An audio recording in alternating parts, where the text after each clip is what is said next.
Kabar ini, kabar terkabar. Assalamualaikum warahmatullahi wabarakatuh. Alhamdulillahi wahdah. Assalatu wassalamu ala man la nabiyya ba'dah. Sayyidina Muhammadin sallallahu alaihi wasallam wa man tabi'ahudah wa ba'dah. Yang sangat kita hormati Kiai Haji Idris Hamid, pengasuh Pondok Pesantren Salafiyah Pasuruan. Kemudian Habib Ahmad bin Idrus Al-Habsyi, Habib Muhsin bin Ja'far Al-Haddad, Habib Zain bin Hasan Baharun, Kiai Haji Abdul Qadir bin Ahmad Sahal, Kiai Haji Hadi bin Ahmad Kusyairi, Kiai Haji Hamid bin Ahmad Kusyairi, Kiai Yahya Khalil Stakuf, Profesor Dr. Kiai Haji Sukron Makmun, Kiai Haji Ihsan, Bapak kolega saya Bapak Erick Thohir, Menteri BUMN, Bapak Dr. Andi Saifullah Yusuf, Wali Kota Pasuruan, dan seluruh hadirin saya tidak sebut satu persatu. Hadirin sekalian, saya ingin menyampaikan sambutan singkat. Pertama, kita hadir ke sini untuk haul. Haul itu artinya mengenang hari wafat. Kalau maulid itu mengenang hari lahir. Kita hari ini berkumpul untuk mengenang hari wafat Kiai Hamid Pasuruan yang lahir pada tahun 1914 dan wafat tahun 1982. Atau kalau dalam bulan Hijriah, tahun Hijriah, lahir pada tahun 1333 Hijriah, wafat tahun 1403 Hijriah. Kita berkumpul di sini tentu ingin mendoakan beliau agar selalu berada di surganya, dan kita akan belajar dari sejarah perjuangan beliau yang sangat dahsyat untuk kemajuan bangsa Indonesia dan kaum muslimin di Indonesia. Dikenal luas bahwa Kiai Hamid Pasuruan adalah seorang waliullah. Tadi sudah ada cerita dari Bapak Kiai Haji Yahya Khalil Stakuf. Kalau menurut agama Islam, menurut Al-Quran, wali itu apa? Wali itu orang yang sangat dekat kepada Allah, imannya sangat tebal, ketakwaannya padat, sehingga dia dicintai dan selalu terkabul apa yang diinginkan. Bentuknya kadangkala ada yang aneh-aneh, tetapi kadangkala memenuhi public common sense atau lebih ke publik. Kalau yang aneh-aneh itu tadi, mau beli mobil, Kiai Ali Maksum beli mobil, enggak punya uang, perlu sesuatu, enggak punya uang, perlu 500.000, tiba-tiba datang orang ngasih. Itu waliullah. Beli mobil enggak ada, lalu didoakan bisa beli mobil. Ada cerita satu lagi yang sering saya ceritakan kalau saya hadir di sini. Saya punya teman yang sekarang masih hidup. Namanya Dr. Alwi Shihab. Alwi Shihab ini Menteri Luar Negeri di era Gus Dur. Ketika datang bersama saya haul ke sini beberapa tahun yang lalu, Alwi Shihab bercerita kepada saya, ini Kiai Hamid ini wali betul, saya yang mengalami sendiri. Kata Pak Alwi. Gimana Pak Alwi? Pertengahan tahun 70-an saya sowan ke Kiai Hamid untuk minta memo Untuk apa? Memo kepada Menteri Luar Negeri agar berkirim surat ke Dubes Indonesia di Mesir agar Alwi ini dilayani karena dia santri mau melanjutkan sekolah di Universitas Al-Azhar Kairo. Ini cerita Pak Alwi ini baru sesudah Kiai Hamid wafat.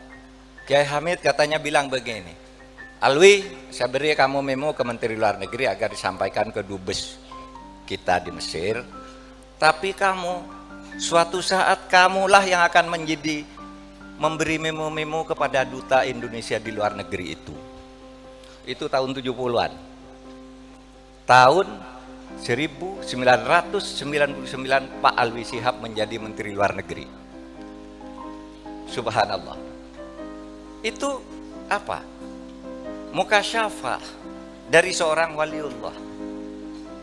Sehingga kita merasa nyaman kalau dekat dengan para wali, belajar dari para wali. Hadirin sekalian, kita mengambil pelajaran dari wali itu, selain dari kisah-kisah tadi yang ajaib-ajaib itu, yang hampir tidak masuk akal tetapi terjadi. Kun fayakun itu tadi. Kita mengambil hikmah yang substantif juga dari kehadiran Kiai Hamid di Republik ini. Beliau adalah salah seorang ulama besar, tokoh pesantren yang telah melahirkan ribuan, bahkan puluhan ribu santri-santri yang kemudian mengisi dan memajukan Republik Indonesia ini.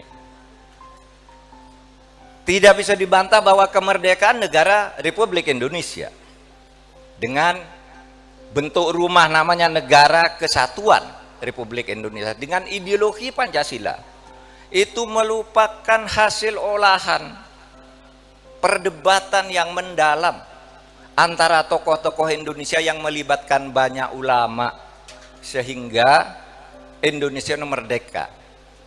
Saya selalu bercerita gini, coba kalau dulu para ulama tidak setuju negara Indonesia merdeka, kalau misalnya tidak menjadi khilafah, Indonesia tidak akan pernah ada. Kalau ulama tidak setuju, umat Islam waktu itu 70% tidak ada Indonesia.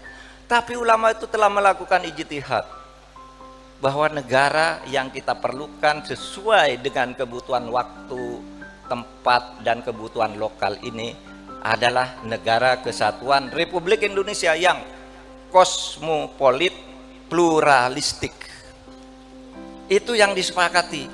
Dan saudara, karena kesepakatan itu Indonesia merdeka, dan karena Indonesia merdeka, maka kaum muslimin itu maju sekarang ini. Maju. Saya katakan coba berapa sekarang kaum muslimin, kaum santri yang dulunya dianggap orang kampungan, sekarang sudah duduk di kantor-kantor pemerintah, pimpinan ormas, kepemudaan di masyarakat, bisnis, semua maju orang Islam. Sekarang ini karena Indonesia merdeka, dan yang ikut melahirkan kemerdekaan Indonesia ini adalah para ulama, terutama santri-santri Kiai Hamid ini antara lain, yang merupakan waliullah. Sekarang saudara, saya dulu tahun 70-an ikut kampanye politik. Orang Islam dulu yang kampanye politik yang seru-seru sekali itu tidak banyak yang menjadi orator panggung yang datang ke Madura. Saya mendengarkan Kiai Sukron Makmun pidato politik pemilu tahun 71. Wah, luar biasa. Tapi waktu itu umat Islam masih terbelakang. Tokohnya sedikit. Ya. Sekarang perjuangan untuk memajukan Islam itu sedikit demi sedikit maju, sehingga pada tahun 80-an udah polisinya udah pinter ngaji. Di mako-mako polisi itu sekarang jadi tempat pengajian.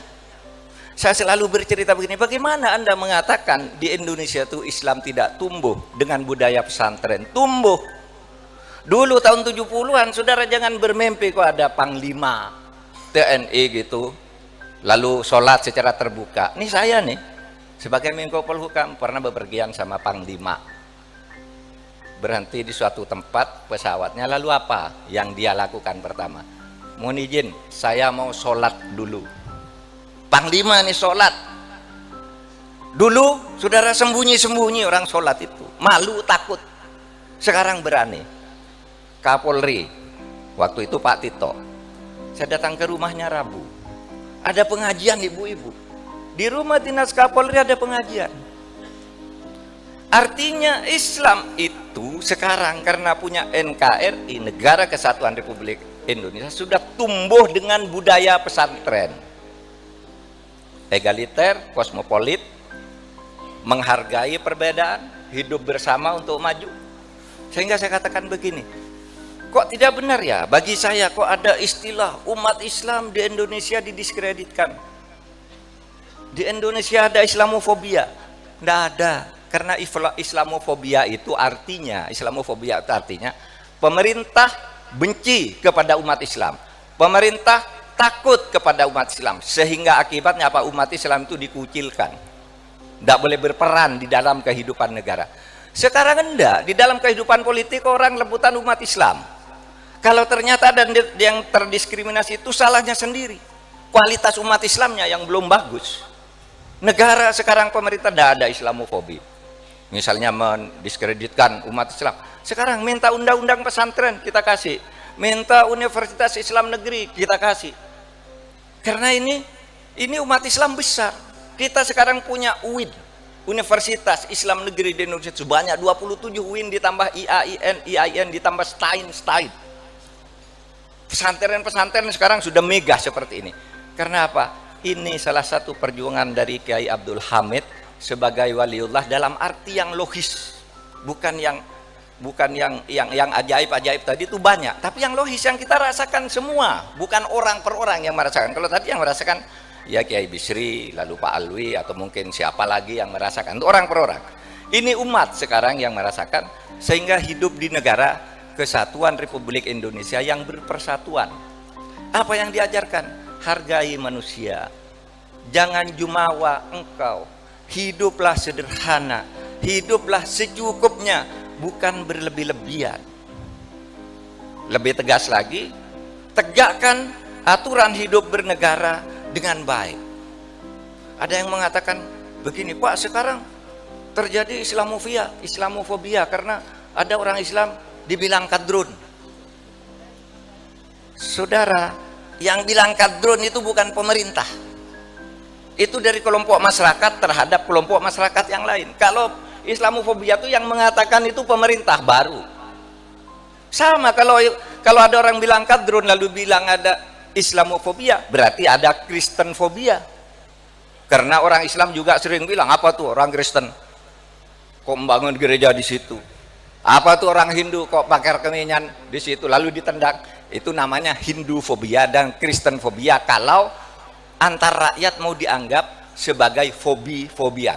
Ini tidak ada fobi dari pemerintah, saudara sekalian, tidak ada fobi. Itu antar rakyat dan itu yang diatur oleh pemerintah agar semuanya hidup rukun dan damai sebagai bangsa.